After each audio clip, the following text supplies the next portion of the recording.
Hey, welcome back, Rise Up Nation. We're here for another episode of Rise Up in Real Estate. And we're in the middle of season 4, which you probably know that by now. And I'm recording this in the beginning of the third week of January 2024. We're in coastal South Carolina. And like always, I promised at the beginning of the season, we're going to talk with practitioners that are in cars and in living rooms all day long, every day, full time, doing real estate, doing it as their full-time career. And we're going to ask some questions. And today I have the privilege of having a guest on the show that I know, but I haven't known her my whole life. So I'm going to get to discover some things about her today, and I'm excited about that. And I hope you will enjoy this journey too. Welcome to the show, Miss Kellie Coggins. Kellie, I'm glad that you're here. Thank you for agreeing to be on Rise Up in Real Estate. Well, thank you for asking me. I look forward to it. Yeah, Kellie is one of those, she's the opposite of me. I love to talk and love to be on a camera and just enjoy. I asked Kellie a few minutes ago, "Are you nervous?" And she said, "I am nervous." I'm like, "Well, you don't need to be nervous. It's just tad because you're here and it's just about you, Kellie." And I know it's a big step for you to say, "Hey, let's do this." But I wouldn't have said yes to you if I didn't think you had something to share. I have really enjoyed your brief tenure with our company so far. I hope this is your final resting place in real estate. I'll be honest, because I've enjoyed your, we'll get into this, but just to start us off, I think Kellie has a can-do spirit.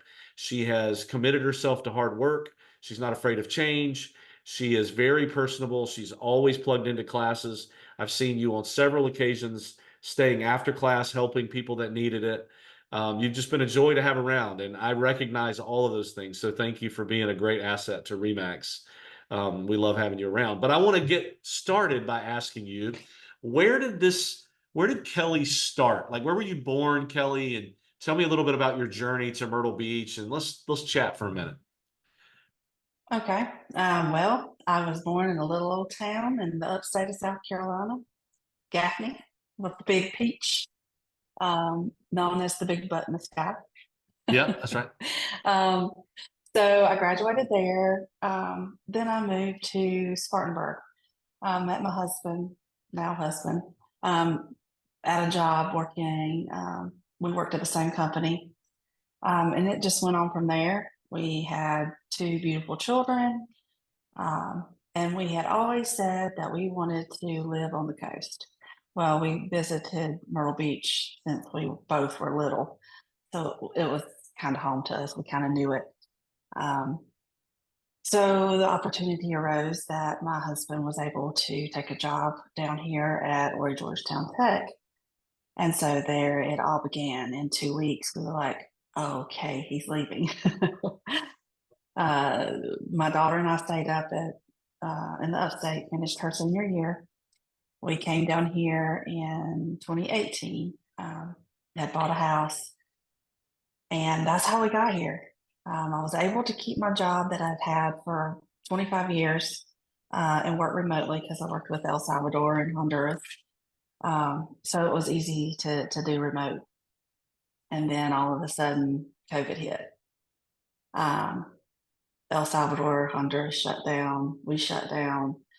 And I just ended up getting permanently laid off. So my husband looked at me and said, "You need to go into real estate."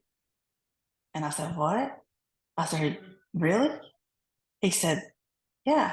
He said, "You've got the personality for it. You always got the phone in your hand, so that won't be anything different." He said, "I think you should do it." I said, "You realize that it may be 6 months or a year before I even get a paycheck." He said, "I know." He said, "But you'll do good." So that's when the journey started in 2020. And I got my license and started with a small company, had great training, learned a lot, and here I am now. So I didn't remember that about you. You moved here in 2018, you said, and then what was your line of work before, if you don't mind me asking? What did you do? I was customer service, so I worked at a packaging printing company. Started in planning and estimating, worked my way up into customer service, and so the if you go to Walmart, buy a pair of underwear and it's got the Hanes paper packaging in it. We printed that. We printed stuff like that. We used to print the GNC stickers. So that's what we did. And my customers were um, a couple of customers that we had.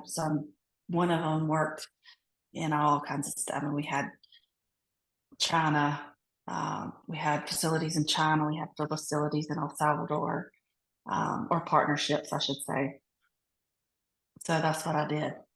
So I facilitated. you were on the phone kind of all day with Mhm. customers. Okay. Phone, email, And yeah, then, big customers, and not just, they were humongous uh, people, yeah, a lot of business with each phone companies. call. Yeah. So, and then Yeah, 2020 hit. So this is another story of the upside of COVID. I mean, it was a terrible thing. We don't ever want to have to go through that as a human race again.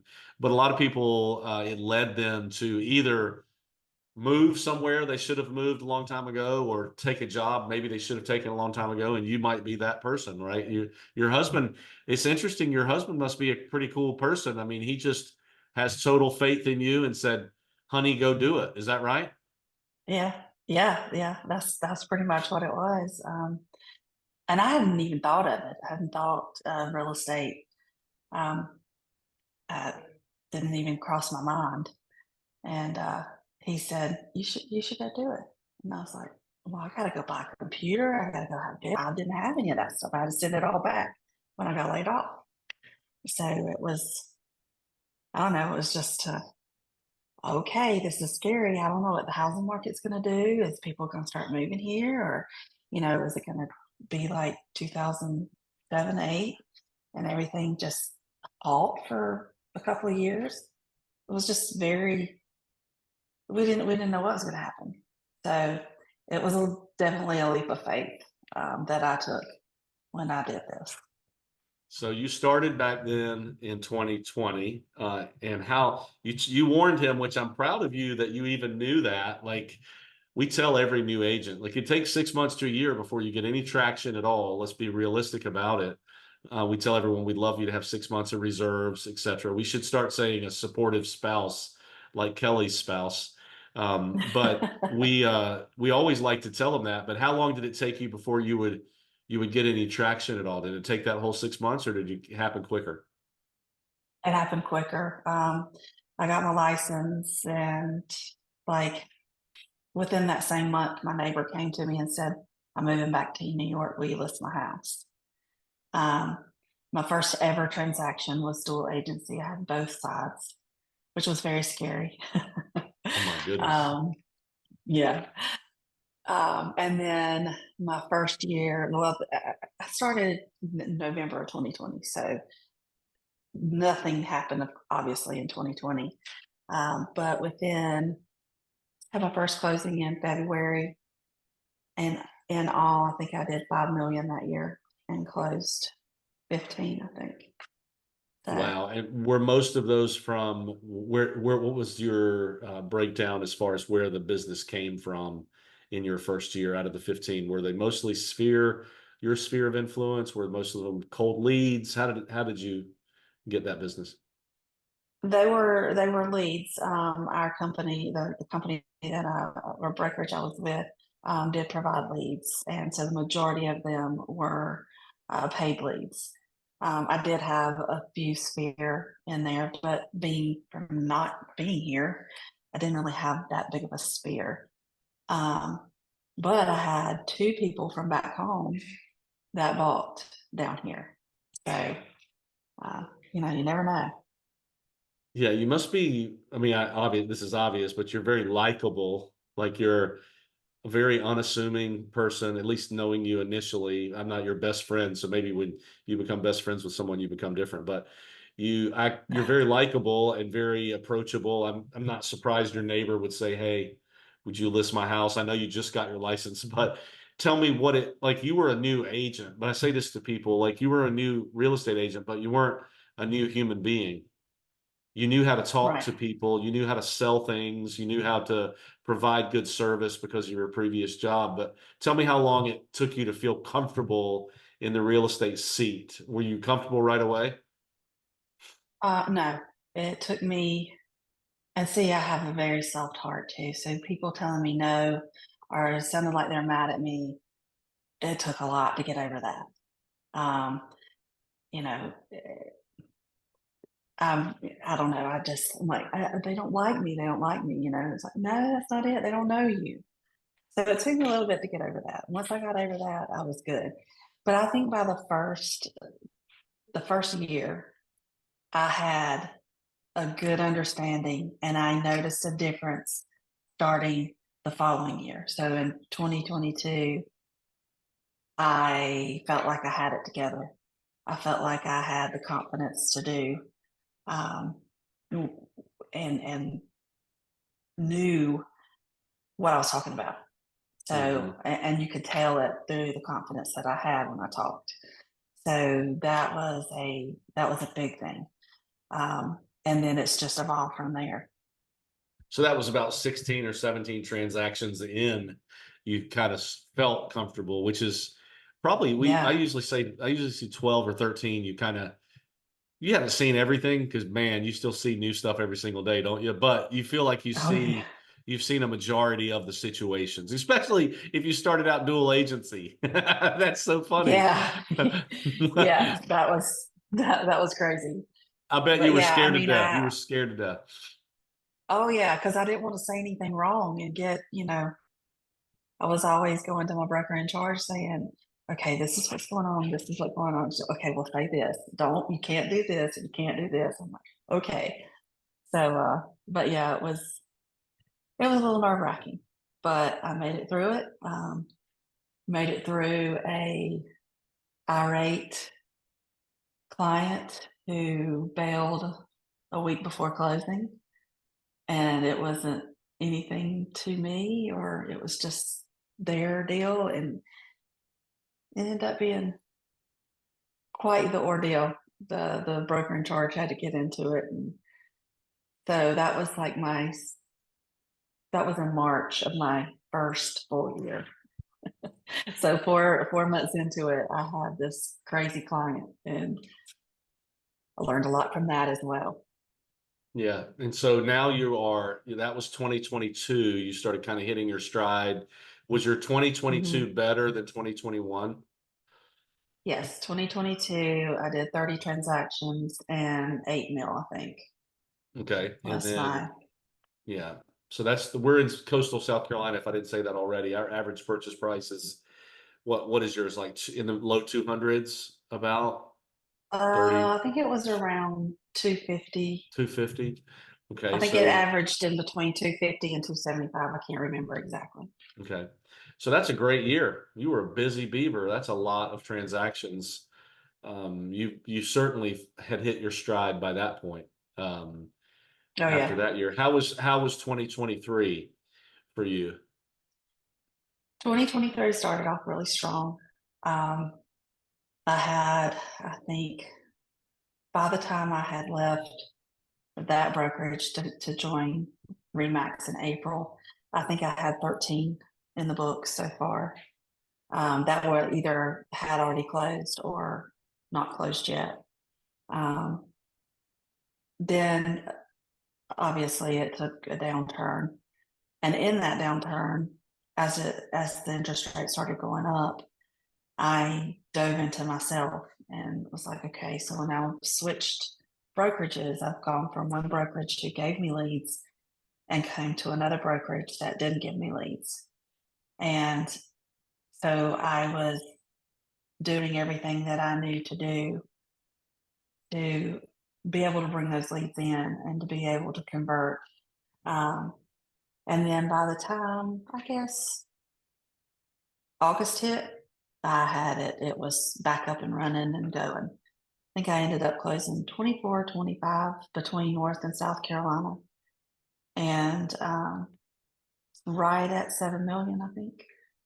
So I think, with that being said, with everything that was going on, I'm pretty proud of myself for that accomplishment. It Yeah, was I less mean, than what it was last year, but I'm not beating myself up over it. no, I mean, 70% of the people that did business were less than 2022 in 2023. And not all those people made brokerage changes. That's a big deal. You didn't know this, but you actually switched right when the market was getting ready to turn too, when the rates were getting ready to go high. You didn't know Right, that. So everybody right. struggled then. So you were, I remember watching you and listening to Ashley talk about your tenacity and your just, Vince told me like, she's going to do it. She's going to get it. Like, it's not a matter of if, it's a matter of when. So you did. So good for you. I mean, I would say that's a better year than your prior year because of the circumstances, no leads and the way the market changed. And I want to ask you this question, but I want to be real crystal clear. This is never a Remax commercial. Like, I've called this Rise Up in Real Estate on purpose. Like, I want this to Mhm. be palatable to all different types of realtors, different brands, different teams, companies, whatever. And I have the utmost respect for where you came from. We won't mention the name, but I want, if somebody listens and knows, I really, really have a lot of respect for that group. I do, and I have for a lot of years. But what in the world would possess you after having 30 transactions in a real estate year to go, I think I'll change. Like, you were on the upswing, like killing it. And I'm not saying we didn't want you to come, because we do. We're so happy you're here and Mhm. proud. I think you're going to do whatever you want to do, is my opinion. But what made you have that crazy idea? If you want to talk about it, if you don't want to, I'm okay with that too. Well, I wanted to grow. I wanted to grow as a real estate agent, a person, an individual, on my own. Um, I kind of wanted to see if I could do it, you know? I wanted to see if I could push myself to get out of my comfort zone even more than I already was, um, by not having to call these leads. And another thing, I hate calling leads. That is not my strong point. I mean, it is. I was very good on the phone, but I wanted people to come to me. I wanted people to seek me out because they've heard good things about me. Um, I know it's not that easy, but at the same time, um, I didn't want to have to rely on leads coming in for my transactions. I wanted to make those relationships and build those relationships and end up having a referral type business Yeah, and repeat business. man, you just said, like, we have a plan, like a mission here at our company, and you know the momentum program now that you've been involved with it, and you found the right place, because what you just said is a perfect example of what we look for. Vince and I talk about this almost every day. Like, we're looking for the right agent for the right reasons, and the right reason is someone that wants to own their business. Like, for you to say, like, it just I hope the listeners are catching this. Blows my mind that you did 30 transactions, and I don't care how you did it. I mean, 30 transactions is a bunch. For you to say, I want to go see if I can do it. I mean, you did it, but what you're saying is, if you could do it without that support, or I'm not saying charity or handout or whatever, but Right, they were feeding you this is we had this conversation. That was more, you were more of an employee than an entrepreneur there. Like, they were telling you how you had to do it, and they were giving you the right, business, so you owed that allegiance to their process and their way. And you just said, hey, I'm an entrepreneur. I want to go see if I can do it myself. right. Yeah, pretty much. I mean, that is freaking courageous. Like, that's a big deal. I mean, man, how can I find more of that? Like, where are more Kellys in the world out there that just say to themselves, "I want to go see if I can do it," because you were doing it. I mean, you were already doing it. But now I can see what you're saying, because you're heading. How smart of you! And you weren't even in this kind of business before, but somehow you knew that repeat and referral business is the way to sustain a long business, if that's what you want to do. Is that true? Right. Yes, yes. And, I've listened to different people speak in different podcasts or um, different videos that I've watched on YouTube or whatever. And it all comes down to that relationship. And I'm not a transactional person. I'm a relationship person. I'm a people person. I'm a Okay. people Okay. pleaser. Hmm. I like to help people. So to me, being with a client and helping a client is more than a transaction. It's helping them find the home that they want to live in, or they want to come visit in, or whatever the case may be. Um, so that relationship aspect of it to me is very, very important. Yeah. Okay. Cool. And so in April, you said was when you made the change, and I'm sure it was like, I mean, I imagine one day you had a lot of leads, and the next day you had no leads. Like Right. you were not Right. part of the gift that day, right? So, and then you said it Right. took a little while, and then by August you kind of had figured it out again. What did you Mhm. do in that period of time? And then what kind of business did you get starting summertime that kind of started clicking for you? Um, I've gotten referrals from either a past client or past person that I had been talking to. Um, they say, like, you need to talk to, and they're from out of state, never met the people before. Told her friend, hey, you need to call Kelly and she'll help you get a house. And so we closed him, got another referral from him. Um, then I had some North Carolina transactions, and I have a North Carolina listing right now as a referral from an agent here. Um, so I mean, it just happened.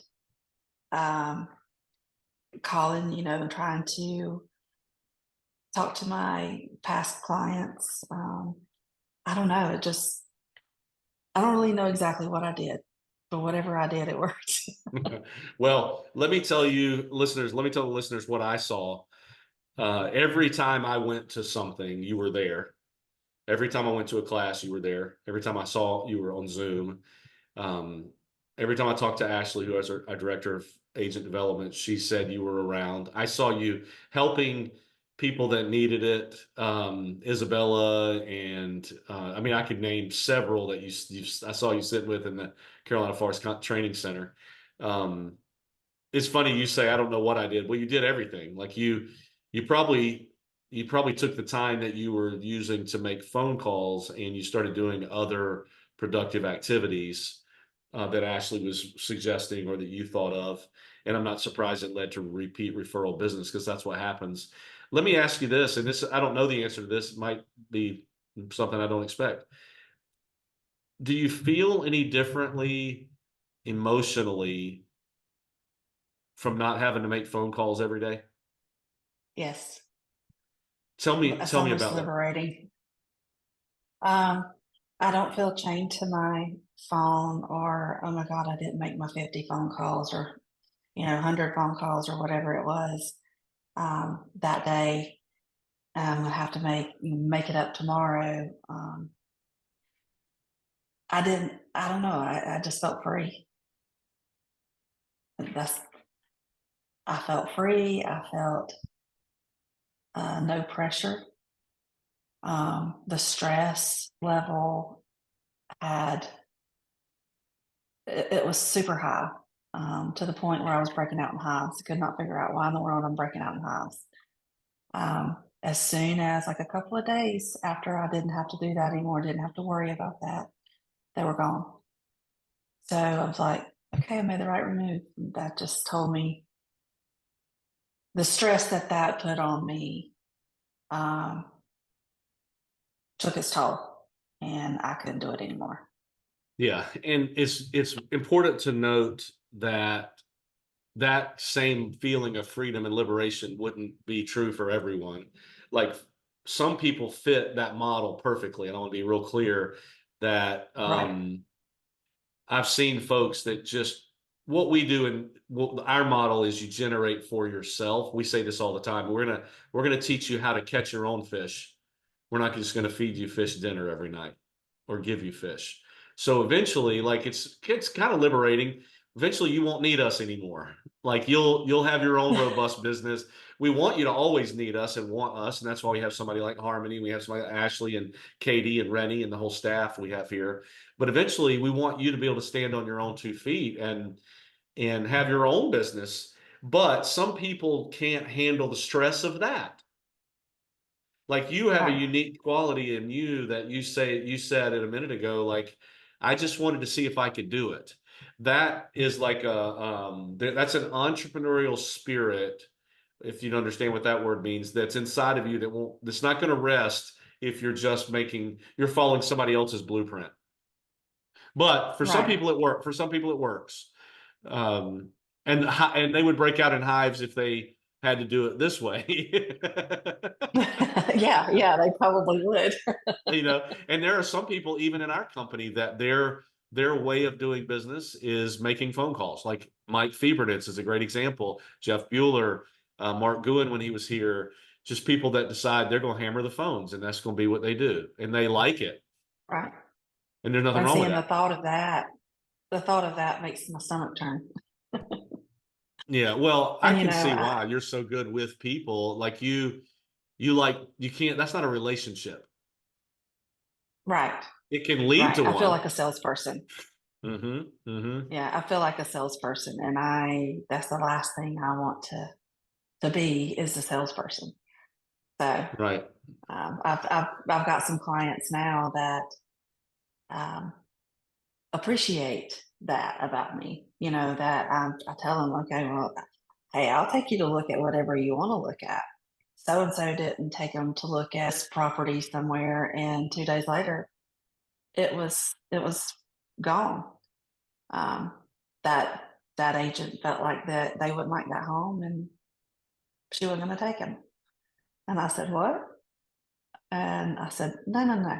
I said, that's not for me to determine. What you like and what I like is two different things. You Mm-hmm. know, you may like it, and I may think, oh, then never in a million years that they're going to like it. But there's something that's going to be in that house, or some kind of characteristic about that house that they're going to love, and they can see past something that I may not be able to see past. So I never ever try to make a decision for my client. Yeah. Just I want to remind the listeners to this episode that Kellie started in real estate really the beginning of 2021. And here we are, the beginning of 2024. So it sounds like you've been in real estate for a long time. You certainly have the people skills from other things that you're taking advantage of. You have a what we call an abundance mindset instead of a scarcity mindset, which is not a unique trait. It's a unique trait for someone early on in their career. And I would say you're early on in your career. You're not doing early on in your career numbers. I mean, you're killing it. But maybe I can ask you this question. I'm interested to hear. What is your goal for this year? Like, what do you have in your sights for 2024? How do you feel like it's going to go? What are you working towards? Help me understand your mentality being in this new environment. so I've always been a half glass full person. I'm very optimistic, which I think helps tremendously. Um, I I kind of shot high for myself this year, and I guess this is going to hold my feet to the fire because I'm actually going to say it out loud. Um, I would love to do 50 transactions this year. Um, I've toyed with starting a team because my future daughter-in-law is in her real estate classes now. That I don't know. I don't know about that part, but it's in the back of my mind. Um, I think the real estate market is going to be. We're going to have a good year. Um, it's an election year, so obviously they're going to try to stabilize the rates as much as possible and get them as low as possible. Um, So I think we're going to see an uptick in buyers. Hopefully, we'll see an uptick in sellers as well, so we won't have too much of a chaos that went on in 2022 and 21. Um, but yeah, so that's kind of what I see, and I'm hoping that that 50, that's my goal, will be easy to come by because of that. Yeah, so I'll say a few things. We have I'm sure Ashley may have already told you this, but we do have a part of our curriculum is called Master Team Builder. There's a two class module that you could take that teaches you how to build a team. And if you are, and we review this with all the teams that you see around us, like Ryan's team and Brandy's team and Scott and Ty's team, we recommend they all look at this. And I think it makes a lot of sense to look at it before you make your team. Oh yeah, most Before definitely. you dive in, just get that class from Ashley. If I remember, I'll have her send it to you and just read through it because that leverage is important. When you get to 50, I think everybody knows when you get to 50 transactions in a year, it's really hard to do that by yourself long term. It just makes you got to have a transaction coordinator or an assistant or a team or something. Right. What is your 50 transactions related to? Why did you pick that as your goal? Is it because you want to do way more than you've done before, or how did you pick it? Oh gosh. Well, I did 30 year before last. This year I gave myself grace because I did switch companies and I did with a whole new way of doing things. So I kind of wanted to go back to that goal that I had for myself in 2023 before I made all the changes. So I'm just, I can do it. I've proved to myself I can do it. So I, I like to compete with myself. Right. And I always want to do better. I always want to do more. And it's not because I want to make $1 million or I want to be known or I want to be rich. I just want to see if I can do it. Yeah, you have. I didn't know this would be the thing that I would take away from this time together because, like I said before we started recording, I don't know you super well yet. I didn't know this would be what I would be most impressed with, but I like your um you don't like to be content. Like you want to be challenged, you want to be growing, you want to see if you can do it. You know you can. I love the glass half full is something I people say to me, like I've had people tell me, did you ever watch the Titanic, Kelly? Yeah. Yeah. So in the Titanic in that movie, which is an old movie, but I've watched it a million times, when the ship is sinking, there is a string quartet playing music as the Mhm. boat's going under the water. People have told me that I would be one of those four people playing music while ship's going down. And you might be right there with me. Like, I'm just I think gonna, I would I'm gonna enjoy what is happening. And I believe make the it's gonna best of be, it. Yeah. that's right. And I believe it's gonna be Yeah. your attitude does dictate a ton. And I wanted to say congratulations to you for you made a bold move and I of course I believe in it because I know we can support you and you will be great at it. Especially I'm so confident now because I know you have that spirit. You have the spirit of I want to go do it on my own. And it's combined with I don't care if my names are in lights. Like you don't want fame and Yeah. fortune, which a lot of Yeah. people who have a drive have a big ego, but you don't. You have Yeah.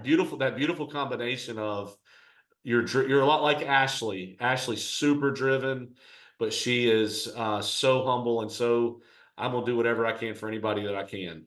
You know, very Yeah. relational, and I'm really happy for you. Is there a book that's meant a bunch to you in your early development as a real estate agent, or what? Tell me what you said YouTube a minute ago. Like, what do you watch or listens to that may be able to help? It doesn't have to be a book. Yeah. Because I am not, I've tried to read, I've ordered books, and I sit down and I'm like, I can't focus enough to sit down and just read it. That's funny. Um, I don't know. I listen to other realtors Hmm. um, in different in different areas of the United States talk about their markets and what they're seeing. Um, I listen to people like Brian Buffini and Tom Ferry and all of the normal real estate moguls that you listen to, some of their podcasts. Anytime I see an article about interest rates or the market or things like that, I always read it. I love to learn. If I like what I'm doing, I want to learn everything I can about it. And sometimes I'll let that get in my way of doing what I need to be doing. But I go down a rabbit hole sometimes and just, suck it all in what I can. Um, Sometimes I get overwhelmed and don't remember half of the stuff that I heard or saw, read, whatever. But there's always a takeaway that I have. And it always comes up in conversation with the client. And it helps me be able to, again, be confident in speaking to my client. And they always ask, well, what do you think it's going to do? Well, what do you think the market's going to be like? Or I'm going to wait till summertime to buy, see if the rates or see if the prices keep coming down some. Well, I have a rebuttal to that. That is factual, backed up by, you know, um, statistics or what professionals think that have studied this. So I feel confident in relaying that back to my client and letting them say, "Oh, I didn't think about it that way." So Mm-hmm. I always try to play devil's advocate, even though I'm not that type of person. But I also let them know, okay, look, this is what could happen here. But let me give you all kinds of options to think about. So I'm always learning from my lenders that I partner with. So I can say all the different programs that they have that you could possibly get into um, to help you with your decisions. Um, I don't know. It's helped me a lot by learning all of the different things, and by doing that, I go to all of these functions, and it. I don't know. I love learning Yeah. and knowing what I might not know what I'm talking about. Yeah, I get that. And do you find most of it on social media, YouTube, emails that have subscribed to? Where does most of your information come from? Social media.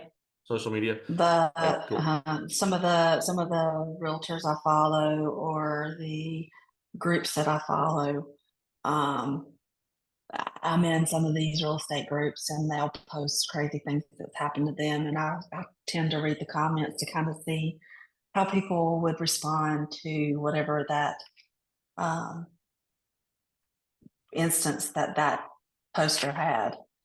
Um, Hmm. Hmm. just I form what I would say in my head, and then I go read the comments and see how many people would do the same thing I would, or if there was somebody that had a better idea than I did. Right. I hope the listeners are picking up. I don't mean this in a negative way. I mean it totally positive. But you are smart. Like you are open, you're teachable, you're well read. Your clients are lucky to have you. We're lucky to have you too, but your clients are lucky when they get with you because it's not like you're just going on hearsay or trying to make a check, or you're a student. And all this Mhm. talk that we've had lately about what's the value of an agent, what's the value of a buyer's agent, do they deserve XYZ? What Kellie's saying right now should make it crystal clear that and Jared James, I don't know if you'd follow him, but he did a video on this morning. Like, not all agents are created equal. Like, this is not a woman who is just interested in selling her grandma's house and saving a commission on her home when she sells it. And she's also, you know, knitting blankets. There's nothing wrong with knitting blankets, but she's a professional and she is in it to win it. That's what we hire here at Remax. Like, we try to anyway, people that are doing this as a career. And when you sit down with a professional, like, we wouldn't go to a doctor or a lawyer who is moonlighting that career. We would go Mhm. to one who has chosen to be the professional in that arena, and that's who you are, Kellie. And I'm glad to hear that from you. Is there anything else you want to share with the listeners while I've got you? I can't believe I just looked at my clock. I can't believe 30 minutes has gone by. It's been like that. But anything that I didn't highlight about you that you would like to mention at all? Because I tend to get on a roll with my talking. So Nothing about me, but I did read something. It was just a little meme that I saw on Facebook, but it hit me and I thought it was something good to bring up. If your habits don't change, you won't have a new year. You'll just have another year. I love that. I love that. You'll just have another year. Right. So you don't say happy another year to people when the calendar turns to January. You say happy new year. New year, right. And have you changed some habits? I have tried, yes. I am on a mission this year. Uh, yeah. My problem is I've always been a fly by the seat of my pants type girl, um, and I do pretty good at it. But at the same time, I've got to have some kind of structure, and I have buckled down on that. So, trying to get that really buckled down this year.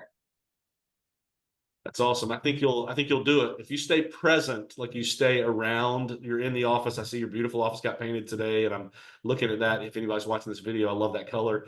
Um, you're in the office, you're contributing, you're consuming, you are being a professional to your clients. I'm looking for 51 this year, not just 50. So I'm excited for you. I'm looking forward to. I so appreciate you taking your time to be on the show today. You have. I've been surprised actually by what I've learned about you, and I'm happy to know those things. I'm excited about your future. And I think we should end the podcast by saying this. I don't know why I'm compelled to say this, but what's your husband's name? Tim, Okay. I'm going to look in the camera and I'm going to say this, and you can say this to Tim when you get home tonight, because I know when he told you that day, that faithful day, go and try real estate, you probably didn't say this then, but I want to say it to Tim now. Tim, you were so right. You were so right. And thank you for being willing to push her into where she's serving people today. Kellie, you've been an honor, and it's been an honor to talk to you, and you've been a pleasure to be on the show. Thank you for taking your time. thank you for having me.